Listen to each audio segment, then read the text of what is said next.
It's been 8 months now since the death of Friends star Matthew Perry, and tonight there are reports investigators will recommend criminal charges against the person or persons who supplied Perry with the powerful drug that killed him.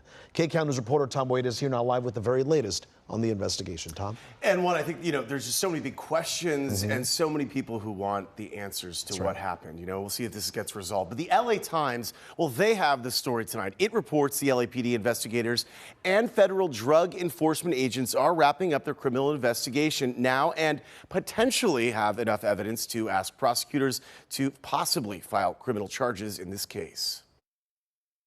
Matthew Perry's tragic end remains unresolved, but the LA Times is reporting prosecutors are getting closer to deciding whether or not to file charges. The Times reports investigators have linked several people to how Perry obtained the drug ketamine, which was found in his system.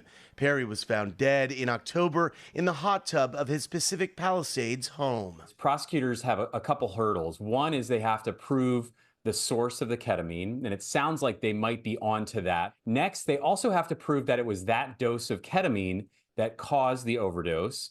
And one of the complications, again, from the LA Times report, is that it looks like Matthew Perry was receiving regular medical infusions of ketamine, albeit a week and a half earlier. That complicates things. Perry was reportedly being treated with ketamine for depression, but had not had an infusion in more than a week before his death. So the big question is, where did Perry get the ketamine found in his system? Another issue facing prosecutors, how to prove ketamine caused Perry's death. It appears he had other medications or drugs in his systems, and he drowned. And so there are a lot of hurdles here that might make it difficult to prove whoever distributed these drugs guilty beyond a reasonable doubt. At 54, Perry had recently been on tour publicizing his memoir, a revealing dive into his life. He opened up about his long history with drug addiction, starting when he was 14. And while he was starring on Friends, Perry says he was addicted to painkillers and alcohol, ultimately spending millions on rehab.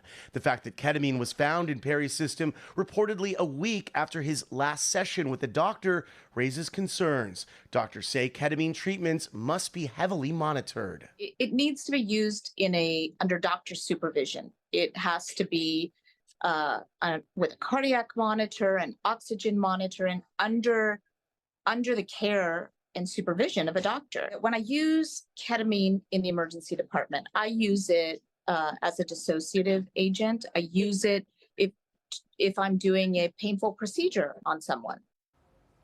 Dr. Kemp in there emphasizing that every time she and other doctors in the ER or the hospital administer ketamine, they do not discharge patients until they are certain it is safe to do so. Might seem pretty obvious, but that is obviously a big concern. Well, Dr. Campen was just saying it's been used in hospitals, but also outpatient facilities are using it too, right? Exactly. And that's potentially how Matthew Perry was getting his doses, potentially again.